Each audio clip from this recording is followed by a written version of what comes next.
Okay, so yes, now we start by lectures about inflation, and I'm the lecturer Mirbabayi from ICTP. So yes, I'm gonna talk about inflation, and so at the beginning, so I should say I have prepared a lot of material for this session. Probably too much. Even if I had the whole morning, I wouldn't be able to cover this. But at the beginning, I'm just going to review some stuff that you heard about before. So I'm just quickly write down some review of FLRW cosmology, some formulas that you have seen, just to, I guess, just to wake up. And then I start talking about inflation. So, oh, and then feel free to ask questions. Oops. As FLRW. So I'm just gonna copy these formulas very quickly here. So FLRW metric is homogeneous anisotropy. And then we can use a coordinate system in which the metric looks like this.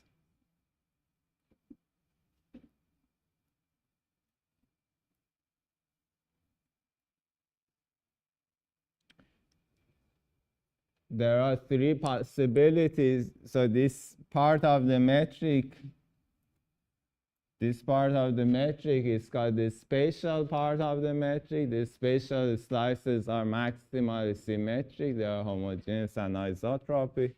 And for maximal symmetric three-dimensional metrics, we have three options. Either they are flat, or they are negatively curved, or positively curved.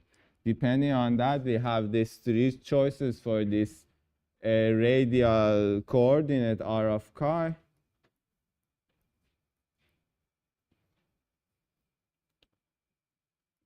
Which is sine chi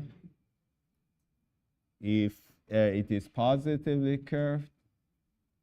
This chi if we have flat spatial slices, and it is hyperbolic sine of chi if it is negatively curved.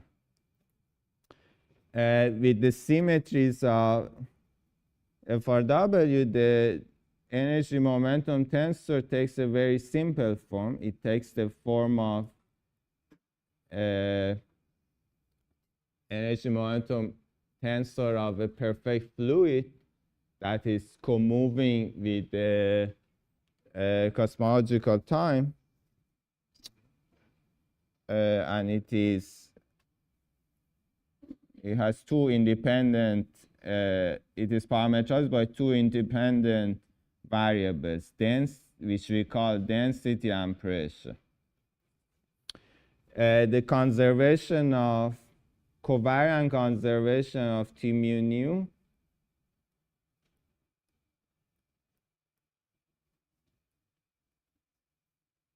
gives us a relation between energy density, pressure, and the time evolution of energy density. So it gives us rho dot equals minus 3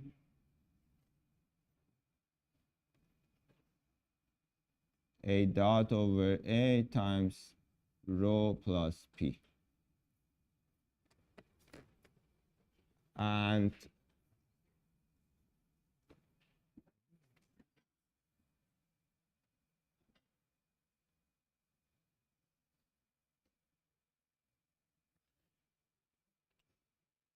okay, this ratio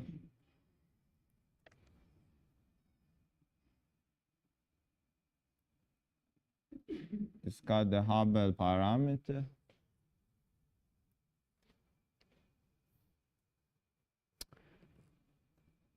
And we can solve this equation if we know a relation between P and rho. Of course, now it cannot be solved, but if we have a relation between P and rho, which is called the equation of a state,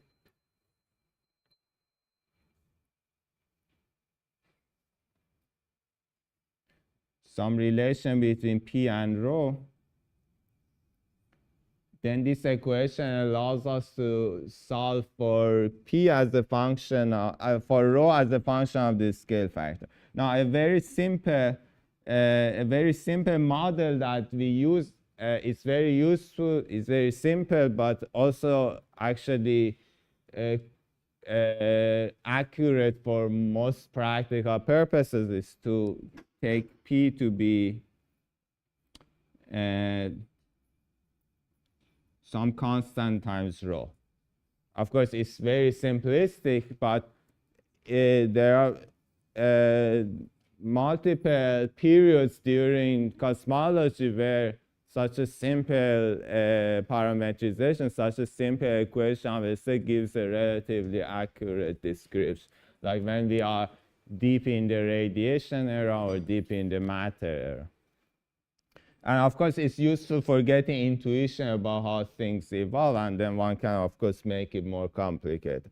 So if we have such a simple equation of a state, then we can solve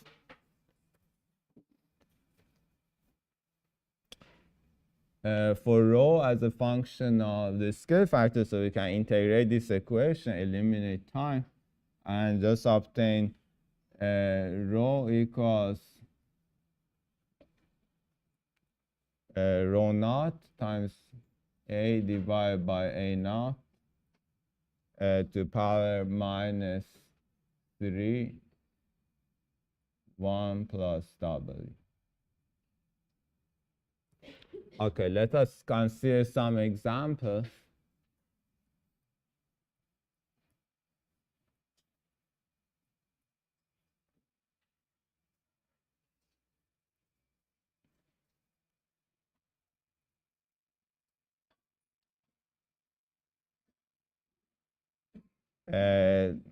Radiation. If you have radiation gas, that corresponds to P equals 1/3 of rho. So W is 1/3. That would mean that rho is proportional to 1/8⁴. If we have a non-relativistic matter or dust, then W is equal to 0, and rho will be proportional to 1/a³. And if we have cosmological constant, then W is equal to -1, and rho is constant.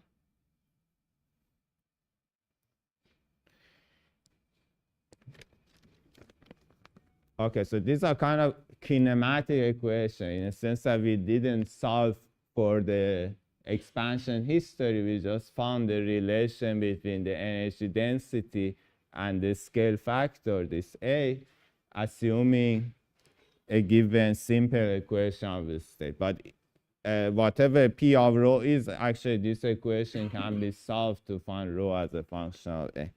Now, in order to find the expansion history,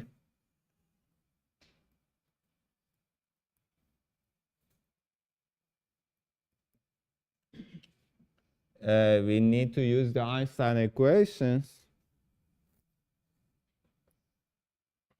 And here the only independent component, the only component that we only need to use one component, the 0, 0 component of Einstein equations combined with the with this equation. So that one component is the Friedmann equation.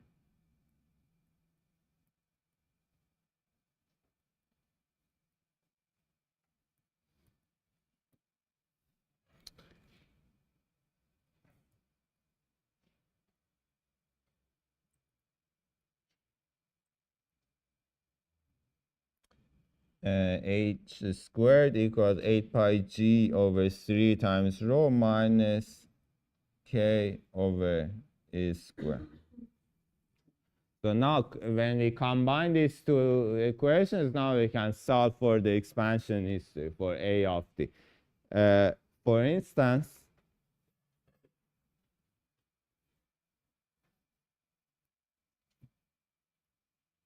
we can consider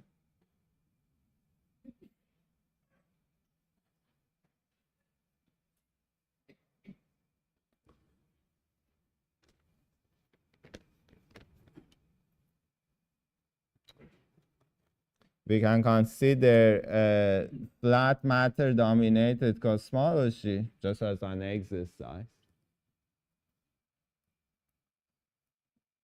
Simple exercise that I encourage you to do. Considers flat matter dominated cosmology and find that the Hubble expansion rate is given by 2 divided by 3 times t. So you can find a of t by solving this equation, which is a differential equation. Remember that h is a dot over a, so this is really a differential equation for a. So it can be solved to find a as a function of t, and therefore the Hubble parameter as a function of time. And then given the Hubble expansion rate today, say 70 kilometers per second per megaparsec, one can use this formula to find the age of the universe, assuming that we have had the matter-dominated cosmology. So as an exercise, you can find T naught assuming matter domination, and you will find a number that is approximately the same as the known age of the universe, which is about 13.6 billion years, but it's not exactly that. It's a little bit less. So, so try to find this. This will be less than 13.6 billion years. And perhaps you can ask yourself, why is it less than that? Is there any reason why it is smaller than what we get today? Okay, so this was just an exercise. Now, maybe I go to a new page. Oh, any questions so far?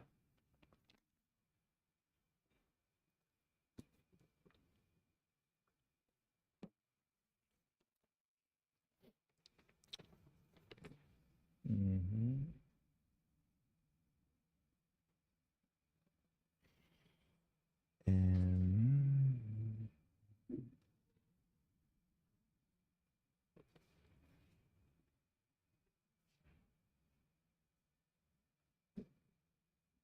No.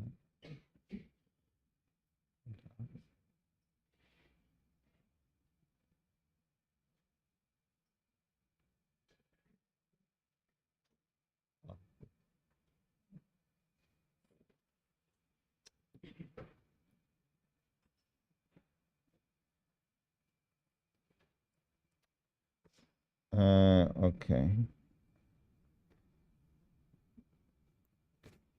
Now, rho critical.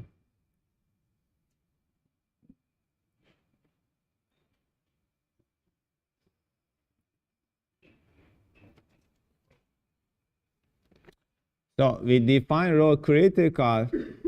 So based on the Friedman equation, we define rho critical to be equal to 3 times h squared divided by 8 pi g. And then we define omegas for different species. We define omega as the ratio of the energy density divided by this rho critical. Now, why do we call this rho critical? Because if the sum of the energy densities rho I is equal to rho critical, it follows that the universe is spatially flat, right? Because in the, how do I go to the, here.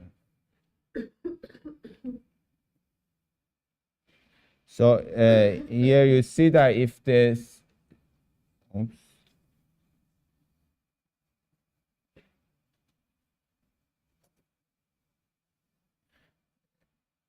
Here we see that if this rho is equal to rho critical, then K has to be 0. So that's the logic for defining rho critical. Critical means that there is no K.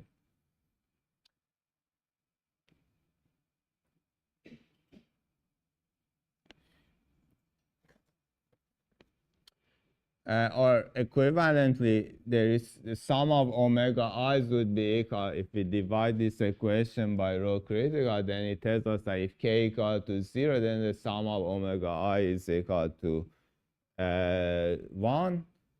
And then we also introduce this other, define this other omega called omega K. Yes? Why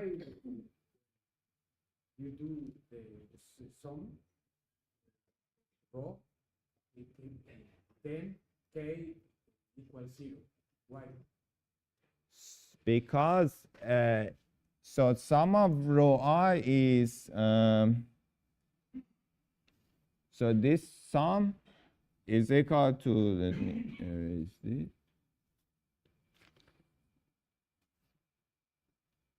So this is rho total equals to sum of rho I. And now here there is an if. If the total rho is equal to rho critical, then K is equal to 0. Why? Because if this is true, it means that, so let us substitute the expression for rho critical. So if this is true, then it means that rho total is equal to, so definition of rho critical was 3h squared divided by 8 pi g. Right? But this is just the Friedman equation with K equal to 0. Okay, so now, however, if rho is not equal to rho critical, there will be non-zero curvature, and it is common to define omega K to be whatever, to think of curvature as also a component, a contribution to energy density. So omega K will be whatever is left to be compensated by the spatial curvature in the Friedman equation. So now omega K, so with this definition, omega K plus sum of all other omega i's is equal to 1 by definition. This is just a rewriting of the Friedman equation. I should also say that normally when we say omega something is equal to such and such, if we don't say any time, we mean today. If I explicitly specify the time, then of course, these ratios can be defined at that particular time. So for instance, today we have omega lambda, or universe. Oh, by the way, obviously omega tells you that if omega is bigger, it means that that component is having more weight. It is more dominant. So the bigger omega, it means that that component gives more contribution to energy density. So today we have omega lambda equals 0.7. Approximately omega matter is 0.3. Omega radiation is approximately 10 to the minus 4. And for omega k, we don't have any observation. It is consistent with 0, but the error was of less than 1%. So this is the composition of the universe today. And of course, given this, we can plug it in the Friedman equation and find the expansion history. Okay, so now let me mention something which is very important. Which is conformal time. So Julian already talked about conformal time.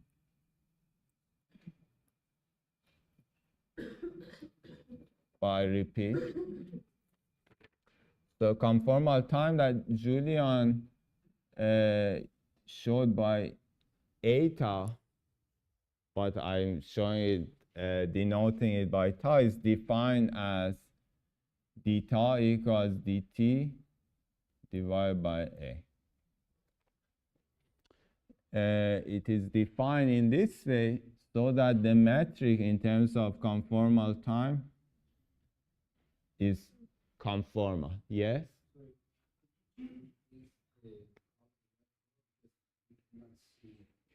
Oh, okay, sure, yeah. But this one is, so let me rewrite this.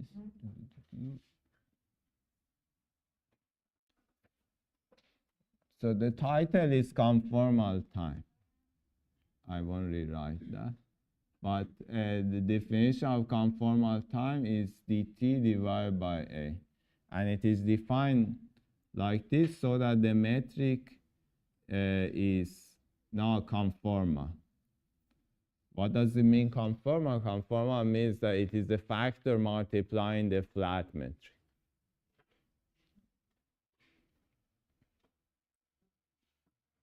No, actually, it's only the temporal radial part will be flat generically, like Minkowski. The radial part will not, but if the universe is spatially flat, then also the full four-dimensional metric will be flat. So from now on, I want to assume that k is equal to 0 just to simplify the equations. And therefore, I actually use x instead of chi.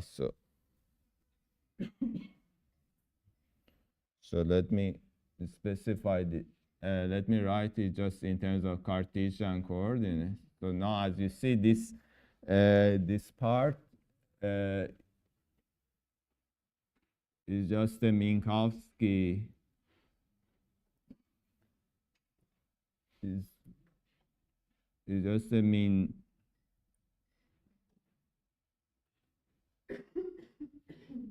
Minkowski line element multiplied by a factor. So that's what we mean by conformal. And here I have explicitly assumed that k is equal to 0. So we are spatially flat. Okay, so now why do we like this conformal coordinates, conformal time? The reason is that when the metric is conformal, then light propagates at 45 degrees in this coordinate. So therefore, the causal structure is very simple. One can draw nice diagrams with light cones at 45 degrees. This is the whole goal, and I'm going to draw a lot of those. Oh, I can actually use this technology.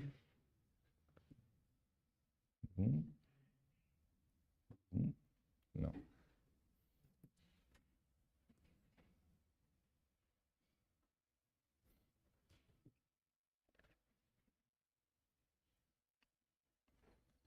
So this is a typical space-time diagram in terms of the conformal time. And I think a cosmology school will be incomplete without drawing these diagrams. Actually, Julian drew some of this, but it was turned on the side. So time was going to the right for him. So now you should imagine we are an observer and we are seeing the time here. We are seeing the observing things like galaxies and CMB and so on. So these are things that are located in our past life. So say CM recombination happened here.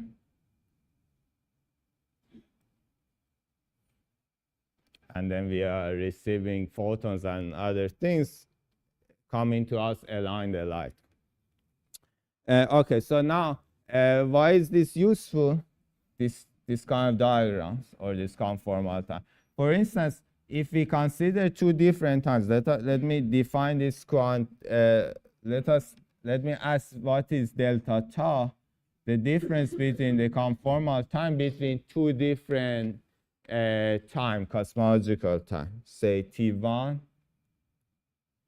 and T2.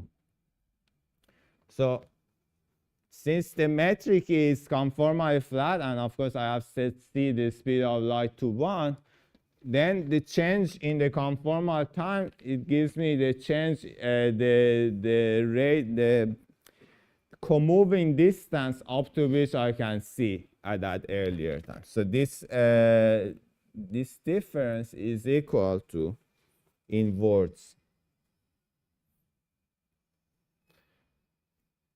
and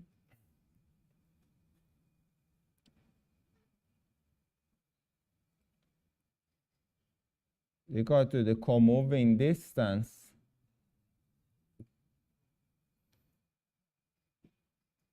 at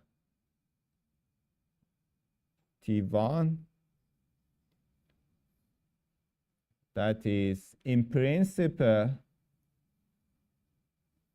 based on the causal structure, in principle it is visible to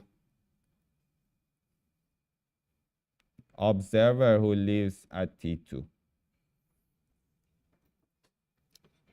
So now in formulas, how does it look?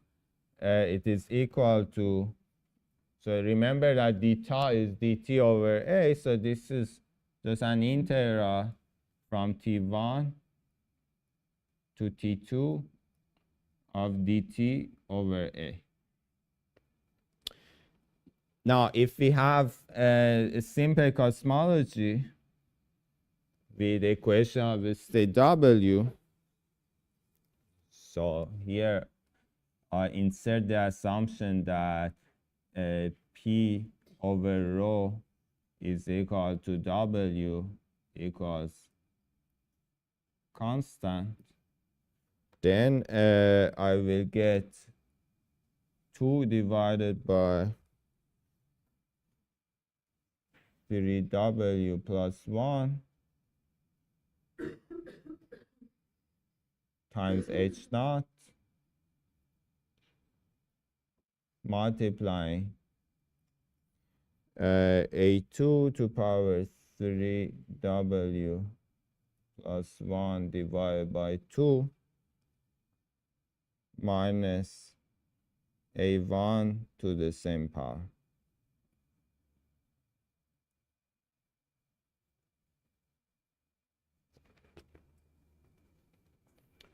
So again, this delta tau, this expression that I have written here, it tells us, say, if I have an observer who lives at time T2, and then there is some event, something happening at time T1, let's say recombination happened at time T1, it gives us the radius, the extent that is visible to this observer. So if I compute delta tau between these two times, that would be equal to this distance, just because light propagates at 45 degrees in this coordinates. Yeah.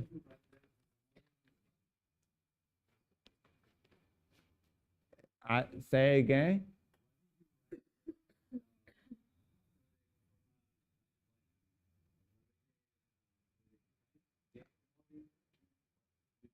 Yes. Yeah, it's co-moving, right? Because this x here is the co-moving length. It's not a physical length. So the change in conformal time will be the same as the conformal time that light travels is the same as the co-moving distance that it travels. Okay, so now this formula is very useful. However, it's in the wrong location. Do you know if I can cut something and paste somewhere else? The experts? No. These scissors, right? Okay, let's try this.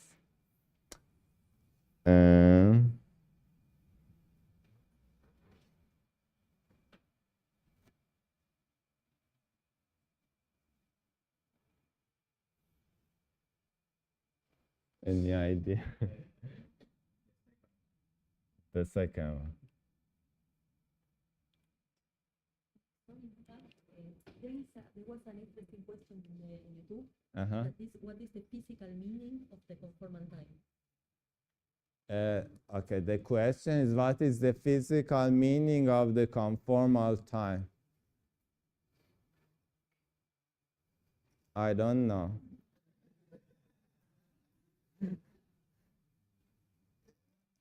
I cannot say more than what I said. It's the time in which, a coordinate in which light travels at 45 degrees. And then it makes, allows us to compute things, useful things. Oh, okay, now I want to move it.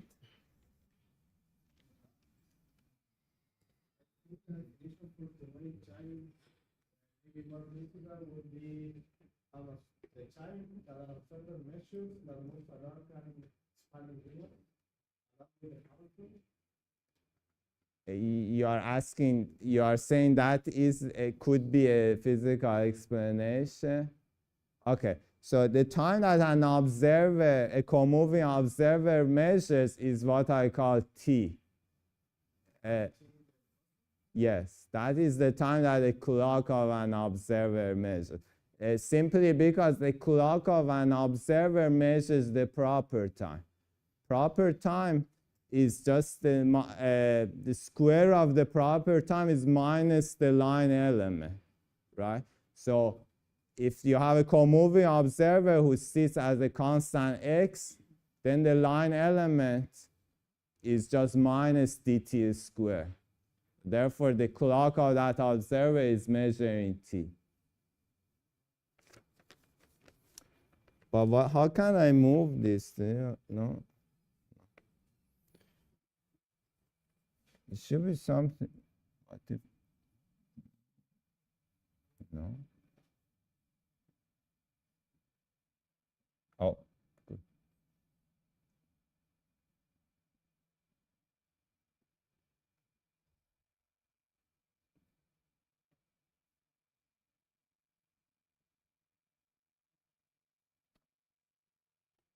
Okay.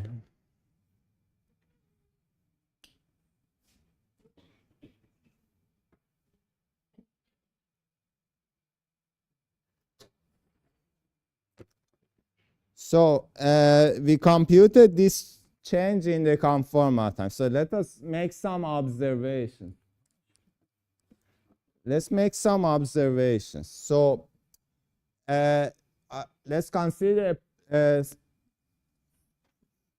just right here, this was delta tau between two different scale factors. Now, let's consider a case in which W is larger than minus 1/3.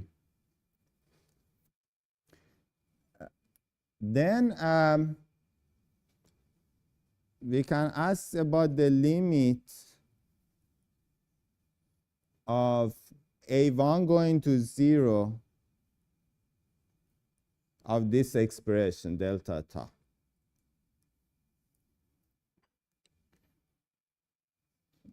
Now you can easily convince yourself that this limit will be finite.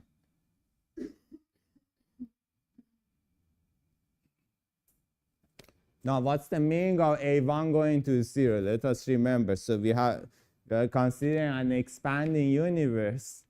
So as we go to the past, the scale factor becomes smaller. The energy density becomes bigger, right? Say we are a matter-dominated universe, the energy density goes as 1 over AQ.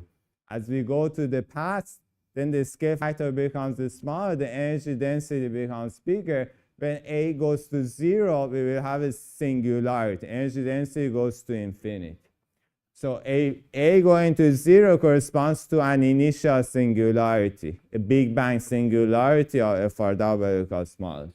This tells us that if we live here, if we compute the conformal time until the Big Bang singularity, that will be a finite amount.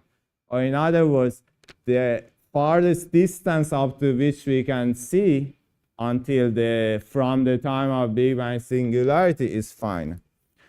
On the other hand, if you look at the limit of A2 going to infinity of delta tau, that will diverge in this case. So say this could be a case when we have matter domination or radiation domination. Now A going to infinity, of course, means when the universe has expanded for infinite amount, so it's like infinite future. The fact that delta tau goes to infinity at infinite future, it means that you will see an infinite amount, an infinite distance until infinite future. So you can summarize it in the statement that in this situation you have seen nothing and you will see everything. Okay, so now the opposite.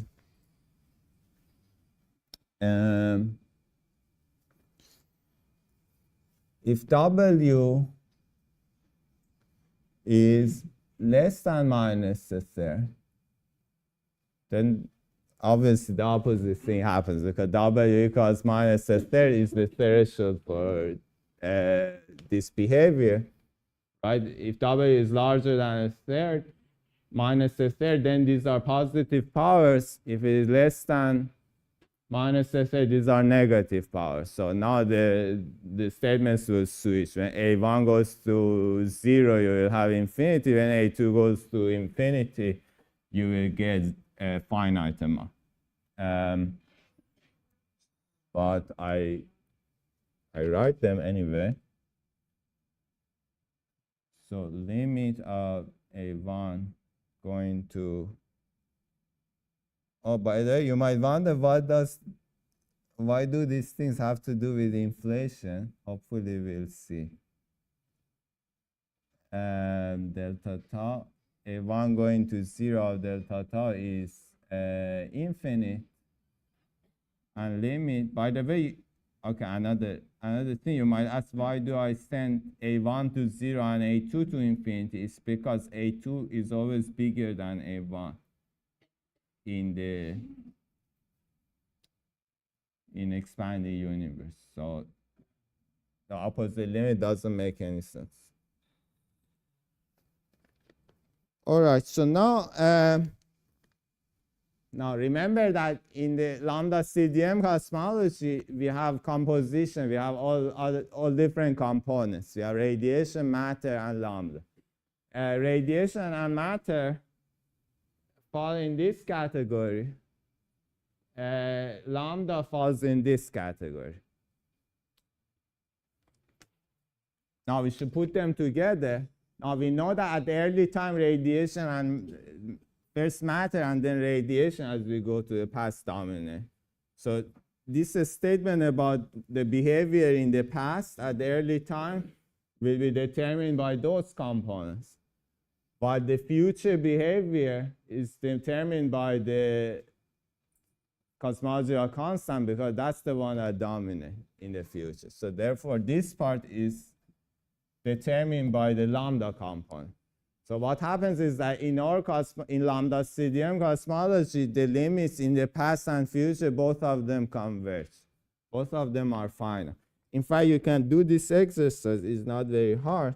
You can find that if you assume, which is not too bad an assumption, if you neglect radiation and just consider matter and lambda, then you can find an analytic solution for A of t that I will write. So let us here say lambda CDM and just ignore radiation. So approximately take it to be just matter plus CC, which means that the Friedman equation can be written as h squared equals h naught squared omega lambda plus omega matter times a to the minus 3. Then this equation can be solved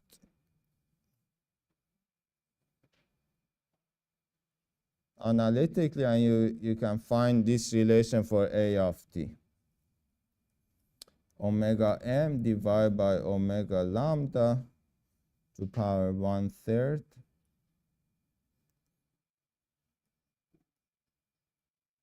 hyperbolic sine to power 2/3 of 3/2 the square root of omega lambda h naught times t.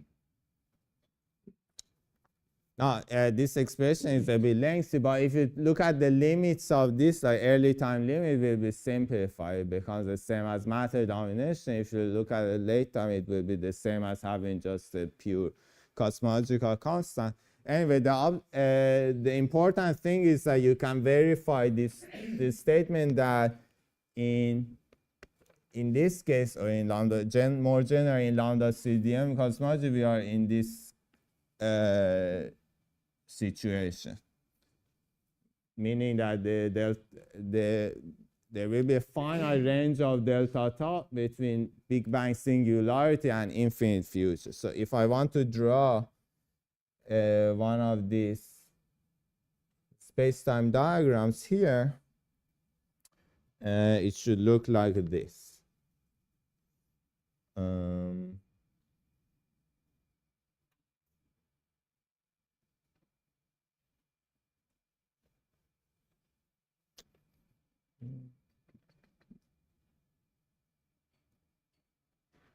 X tau. So there is a minimum tau, right? Because the limit of delta tau in the past converges. There is a minimum tau that I can just set to 0. So tau mean equal to 0. This is just a convention. But there is also a maximum tau.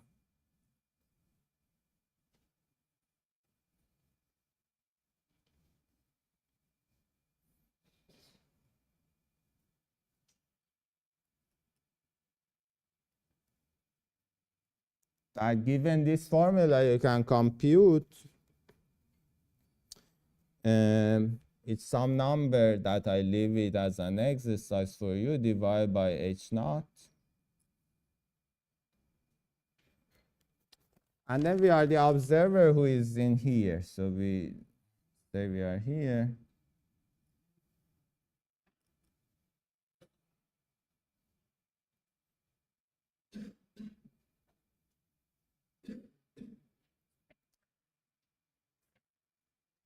And now what happens? What happens is that, so let's say for instance, I consider recombination surface. There is recombinations, no, not this one.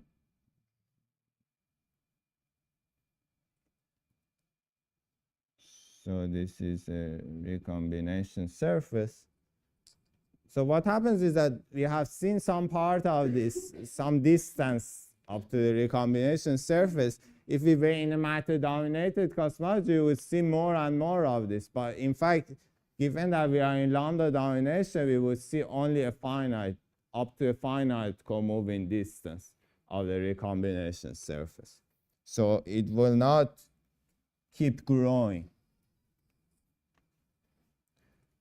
That is a very good motivation to invest in cosmology now. In fact, I'm gonna give you a better motivation.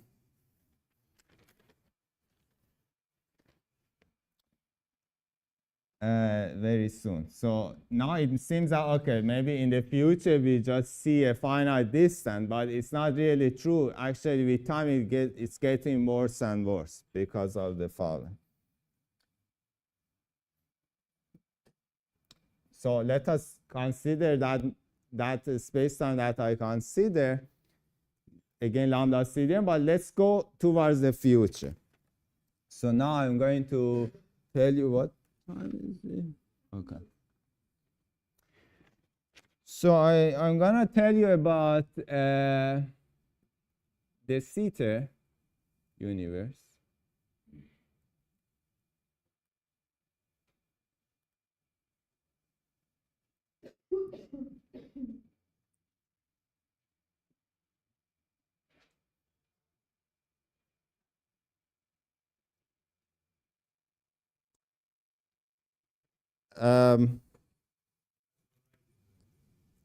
Oh, okay. Yes. Yes.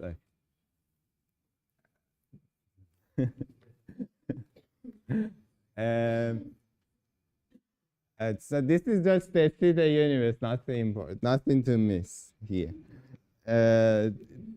It's hypothetical.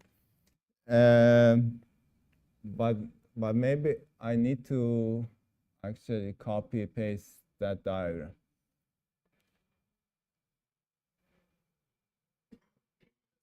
Yes? The red color. Yes. I realize. I apologize.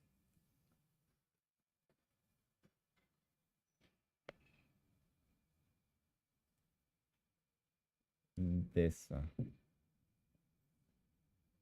Yes, and then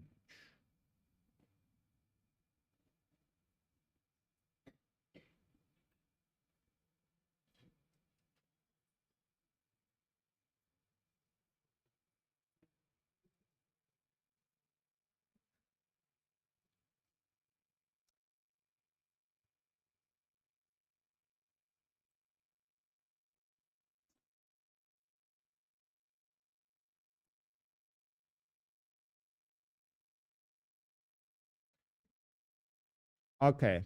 So if you take the limit of, so that is scale factor that I wrote, that complicated expression, if we take the late time limit of that, right, we say in the late time will be dominated by just a cosmological constant.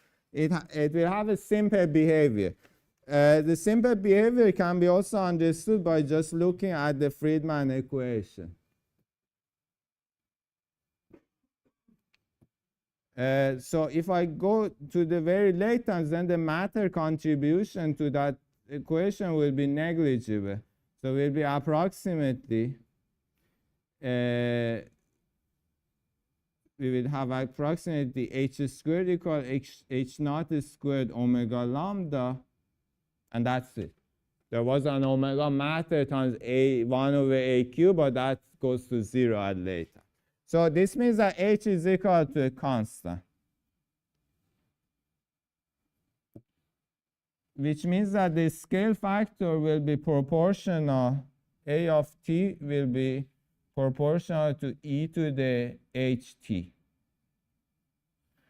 And therefore, the metric up to some normalization constant, which doesn't matter much, we can just absorb it into the definition, rescaling, shifting the time. The metric, the line element, in terms of physical coordinate, will look like this.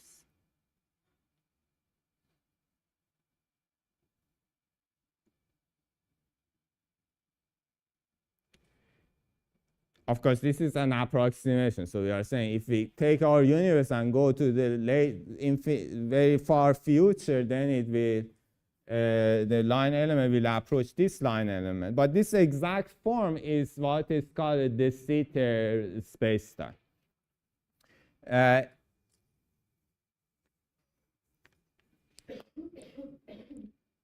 It is a particular coordinate system for the Sitter spacetime. The Sitter spacetime has, perhaps maybe in the future, I'll talk more about it. It is, it can be, so in the same way that the sphere, you can think of it as a surface that you embedded in higher dimensions, the Sitter, you can also think of it as some manifold that can be embedded in higher dimensions. It's a maximal symmetry manifold. But the property of this manifold, or this spacetime that here I care about, is the fact that this the scale factor is exponentially increasing with time. So what does it imply? Let us ask about the temperature of CMB photons, right? Because we say CMB photons are arriving to us from this surface. And we all know about the redshift formula. So the temperature of CMB photons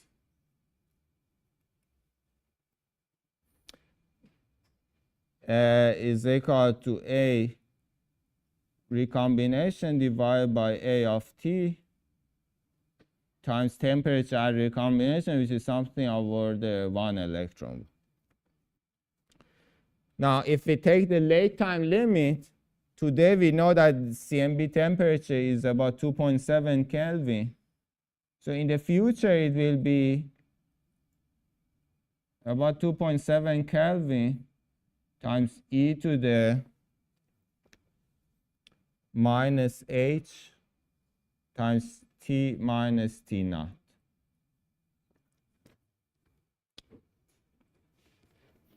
So as you see, it is exponentially decaying, going to 0, becoming colder.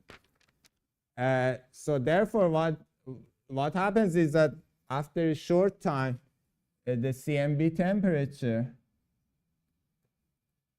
becomes much, much smaller than any other physical scale that we have. In particular, it becomes smaller than the Hubble expansion rate, or the size of the horizon. And at that point, we cannot even measure CMB anymore. So this is the real argument why we should invest in cosmology now, because not only that the size of the region that we see does not increase, but the temperature goes down exponentially, and therefore it won't be detectable anymore. In fact, that is what a lambda-dominated universe, or an exponentially expanding universe, or even an accelerated expansion universe does. It is erasing the memory of the past. It's removing the relics that we had from the past. So classically, it produces a universe which is cold and empty.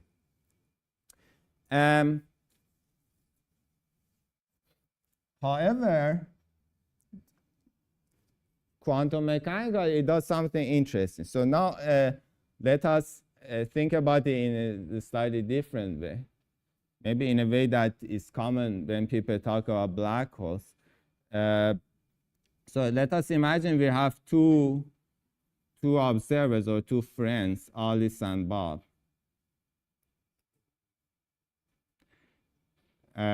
Those are just co-moving with the cosmological flow.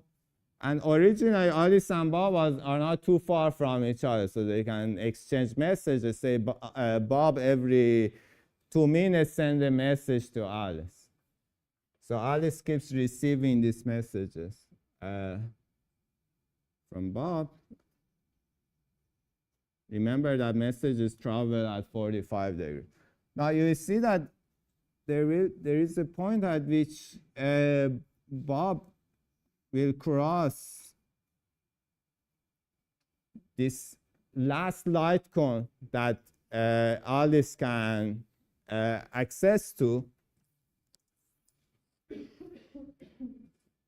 And afterward, no message from Bob will arrive to Alice. So this point is called a horizon. This is called the De Sitter horizon.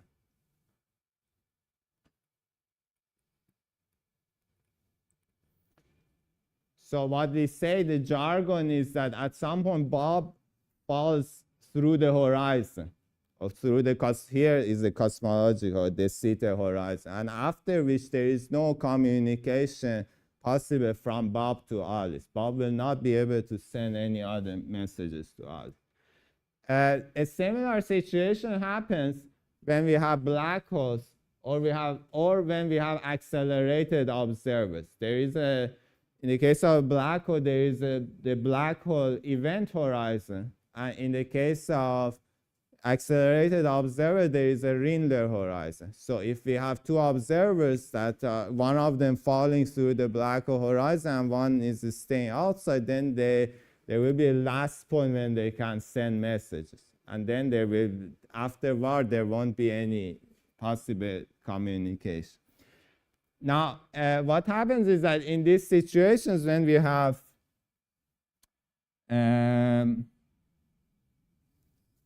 let's say when we have a black hole or a Rindler horizon, when we consider quantum fields,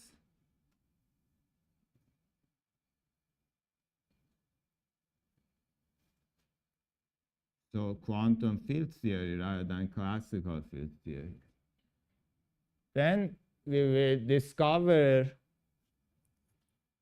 the case of black hole Hawking, and in the case of Rindler Unruh radiation.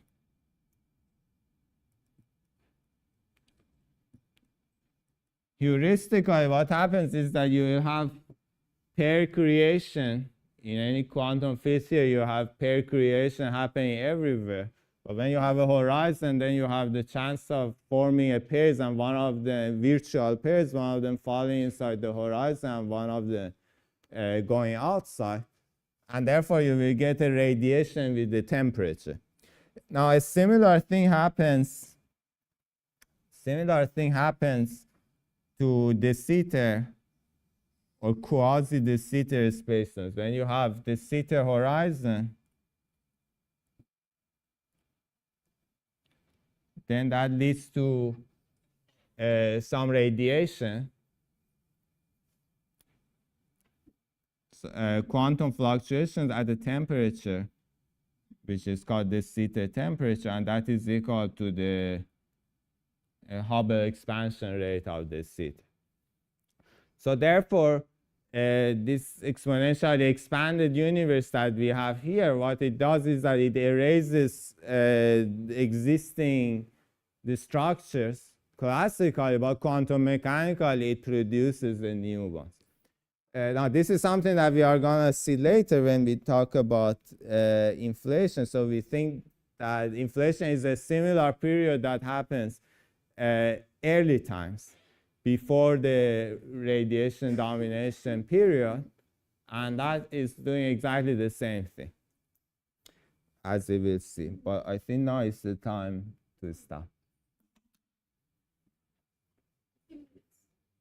What? 15 minutes? Oh, okay, great.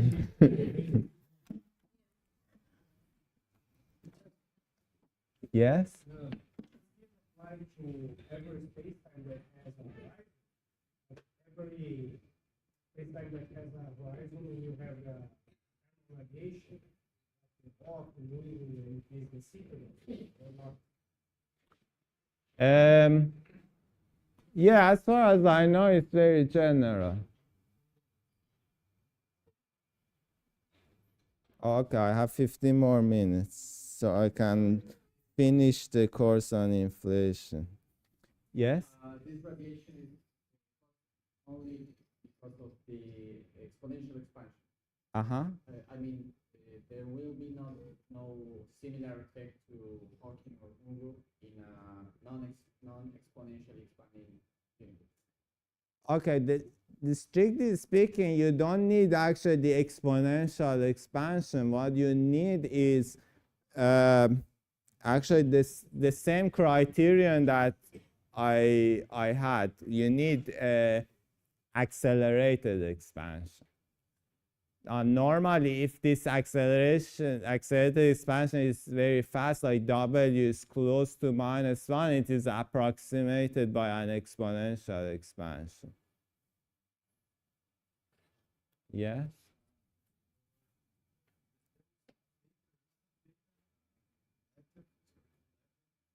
Some guys did Schrödinger effect and some analogy with the Hawking radiation for the sitter. I don't know if you saw, because I think there is a now a discussion about if that paper can be falsified, the results or not. There is a recent article on this. No, I haven't seen. Maybe we should discuss it later. Not a killing horizon, but This is not a killing horizon.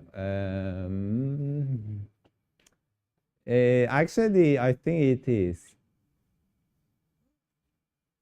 What's the definition of killing horizon? in the sense that you have a symmetry in the time. Uh-huh. And you have, for example, in the case of the ring space-times, the two planes Uh-huh. that separate your space-time in Uh-huh. different, in which you can put some coordinates, and in one you have the accelerated incommobility observers Uh-huh. that see how to the other state is thermal.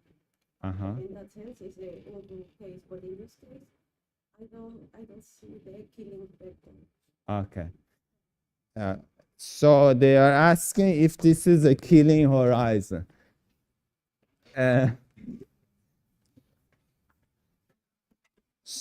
So if you consider the sitter space-time, actually it is.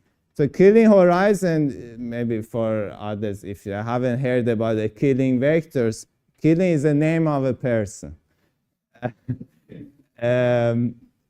Killing vector is a vector that is, when you have a space-time that is very symmetric, killing vector is the vector field along which you have that symmetry. So it basically shows the direction of isometries. In the case of the sitter, the space-time, exactly sitter space-time, you have a maximal symmetric space-time. So indeed, if you consider what is normally called the static patch of the sitter, then the time parameter in the static patch is along a killing vector field of the sitter. And the static patch of the sitter has a horizon. So this thing that I have drawn here, if you want to do it more properly, you would consider the static patch, and this horizon that I drawn here is just a horizon for a single observer. So will be actually this horizon of the static patch. The horizon of the static patch is indeed the killing horizon. The time parameter of the static patch become null, or the killing vector along the time static patch time becomes null at that horizon. However, this is of course a very symmetric situation. The claim is that you don't need to be in this maximally symmetric situation. It is enough to have accelerated expansion in order to have this effect. So it's not something that when you have maximal symmetry, it is there, and the moment you perturb it, it disappears. It's a continuous thing. Okay. Other questions? The temperature of the CMB being much lower. The interpretation or derivation? There's, well, I guess it's just an observation. There is no interpretation. It's just that it redshifts very quickly in this expanding universe. It redshifts exponentially, while the Hubble expansion rate doesn't change, right? So now 2.7 Kelvin, if you translate it, okay, I should have mentioned this, I normally work in natural units, so distance and energy and momentum, they are all the same for me. So 2.7 Kelvin, if you translate it into, if you compare it with Hubble expansion rate today, it is much, much bigger than Hubble expansion rate. However, it is exponentially decaying, while the Hubble expansion rate not. So therefore, now 2.7 Kelvin, TCMB is much bigger, but then with time it decays below that. Once it decays below that, it's like as if asking you want to measure the temperature of something which is colder than the size of the universe. It is a bit impractical to measure. Like you cannot put detectors here to measure the temperature of something which is colder than the size of the universe. Plus the fact that actually it will be contaminated by this thermal radiation that you will get quantum mechanically. So not only that it redshifts and becomes colder, actually the city horizon will produce random radiation with much higher temperature. So if you put a detector there, you are not going to see CMB photons, you are just going to see these thermal fluctuations. Yes? Could you explain the Uh-huh.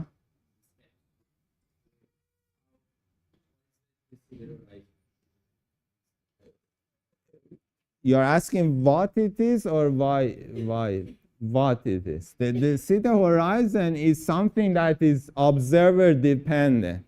So every observer in the city has a horizon. And this is that horizon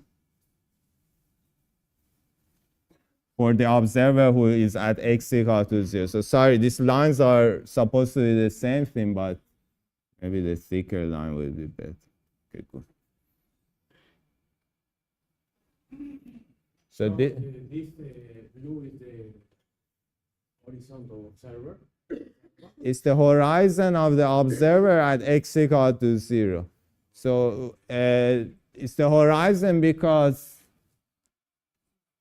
when things cross this point, then they cannot communicate with the observer. So remember that this diagram is honest in the sense, in terms of causal structure. So the signals propagate at 45 degrees. Anybody beyond this horizon cannot talk to the one at x equal to 0. That's the meaning of horizon. So again, Alice and Bob, if they are near each other, Bob falls through the horizon, then Alice will not receive the messages anymore. Moreover, the messages that were sent closer and closer to horizon will be similarly redshifted. So if the Bob is sending messages every 2 minutes, Alice is gonna receive messages with longer and longer delays and with lower and lower frequencies.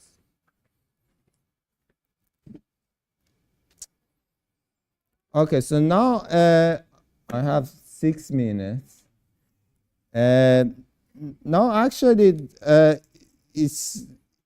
I haven't said a single word about real inflation, but with this diagram is very easy to understand why we need or we want inflation. What are the puzzles with the hot Big Bang cosmology? And the puzzle is, okay, the puzzles actually don't have anything to do with what happens at late times. They have to do with what happens at early time. So remember that here we have Big Bang. So Big Bang must be read even if you cannot read it.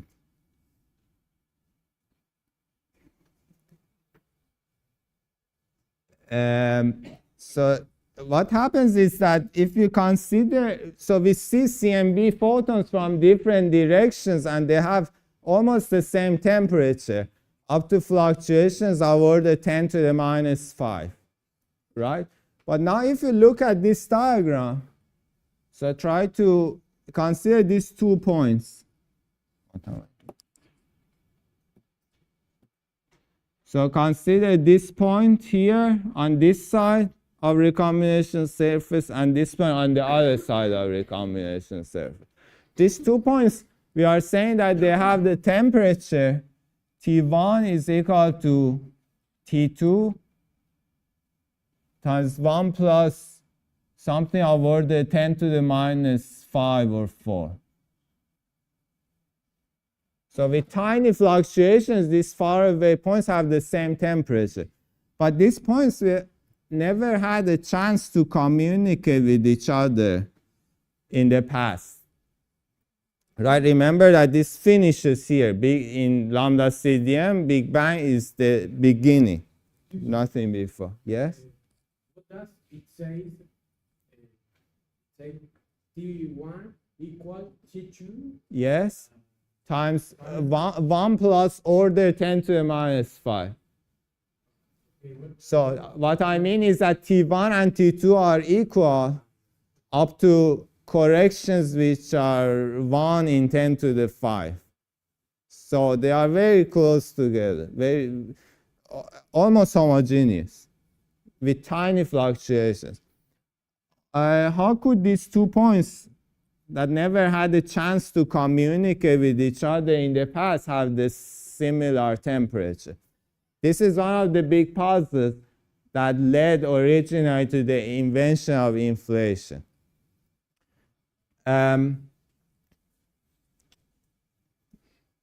Okay, so that's it. So this is called horizon problem. And to solve this, the resolution that was proposed was inflation, which is very simple. It's just the idea that perhaps we could have a phase transition at early times from some other phase with W less than 1, sorry, less than minus a third. Okay, maybe this is becoming too busy. So either we go for coffee or a new page. Pass the coffee.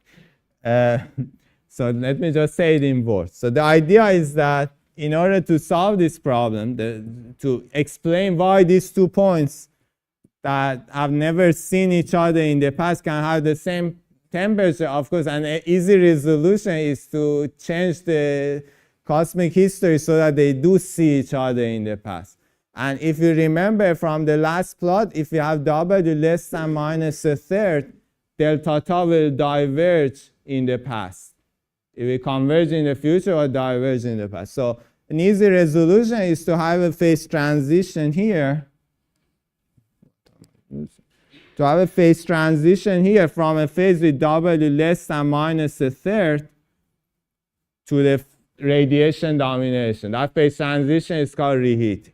If we have such a situation, then instead of hitting the Big Bang singularity, actually we enter another phase for which delta tau, or this diagram can be extended much further. So therefore, during inflation, these 2 points come into causal contact. This is the jargon that we use. These 2 points come into causal contact with each other. So the purpose of the inflation is to put in causal contact 2 points, 2 space-time points. Exactly. It's to bring into causal contact points which in lambda CDM look causally disconnected, in order to explain the homogeneity of the universe, the similarity between those 2 points. There are other puzzles, but they are all solved by the same idea. So there is also flatness problem, the fact that we see very small omega curvature. That will also was another important motivation for inflation, but the same idea can also resolve that. But okay, about that you can read in the notes. So I think this is enough for today and for inflation.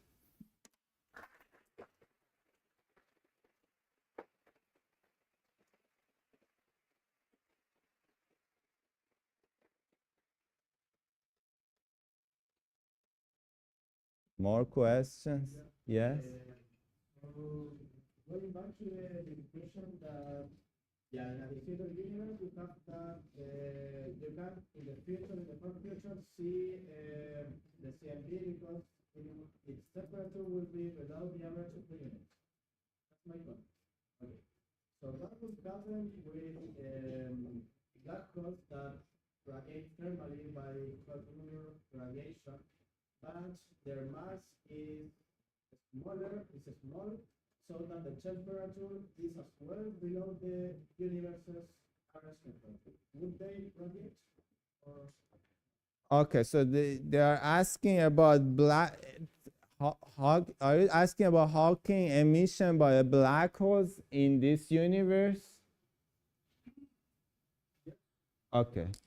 So the question is, we said that the CMB temperature will redshift and becomes too cold to be observable. Then they are asking, what if we have some black holes here? If I understand correctly. What if we have some black holes in this universe?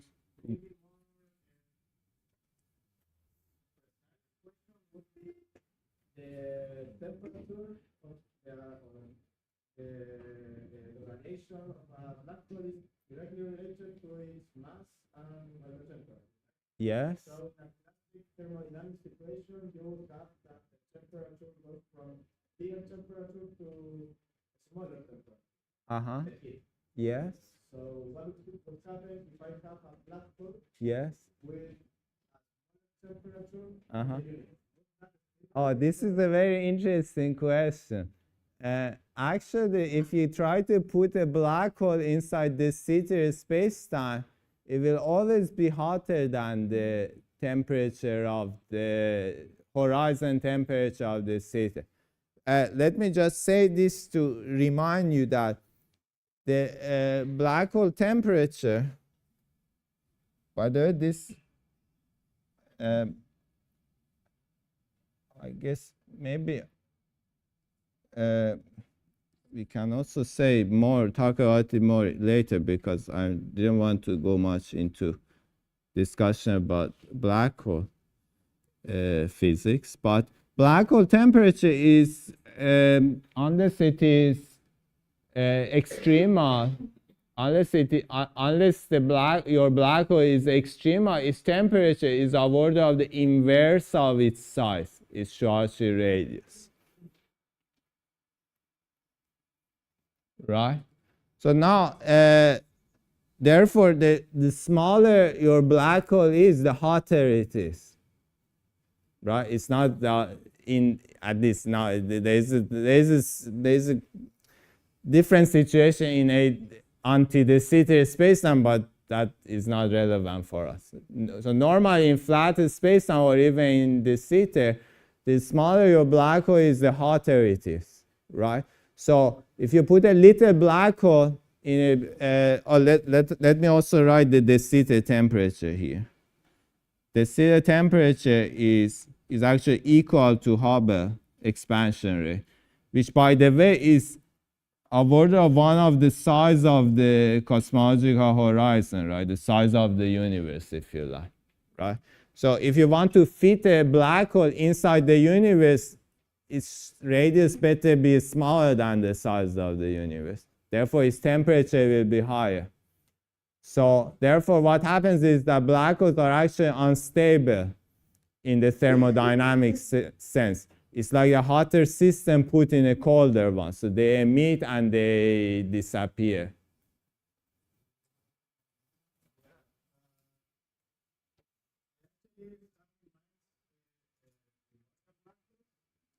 Uh-huh.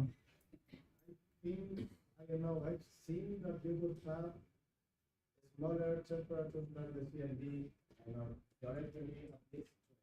Yes, you can have black holes that are cold compared to CMB today, but CMB today is much hotter than the Sitter temperature. So that's not a contradiction. Yes, that's true. Black holes are almost all black holes, astrophysical black holes are colder than the CMB. But I'd be happy to discuss it further if you want to talk about black hole physics. Other questions?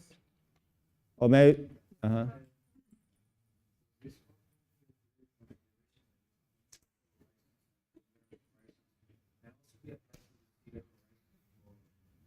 Yes.